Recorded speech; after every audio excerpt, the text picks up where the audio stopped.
C'est une page de l'histoire locale, aujourd'hui oubliée de beaucoup de Lotois, une petite page dans le grand livre de la Seconde Guerre mondiale. En avril 1944, une équipe de maquisards menée par le capitaine Chapou provoque un éboulement dans le tunnel de Koudoulous, bloquant ainsi un train d'approvisionnement nazi sur cette ligne hautement stratégique. Cette ligne relie le bassin de Decazeville à Cahors, à la ligne principale Paris-Toulouse. Et ils se servaient de cette ligne pour du transport, du bois, et puis tous les dérivés du charbon, dont le pétrole, le zinc, tout ça. Et cet éboulement n'a pas été fait au hasard. Dans un tunnel, c'est très difficile d'accès. Donc ça a été fait pour pénaliser la logistique allemande.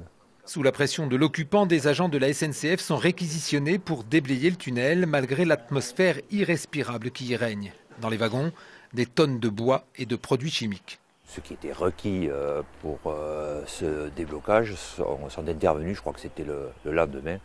Et à l'occasion de cette intervention, une très très grosse explosion a eu lieu parce que dans le convoi figuraient différents composants, dont un wagon d'ammoniac qui a explosé. 8 agents seront tués dans l'explosion. Des agents auxquels l'association Quercy Rail rendra hommage demain en dévoilant une plaque commémorative sur la façade de la gare de Cajarc.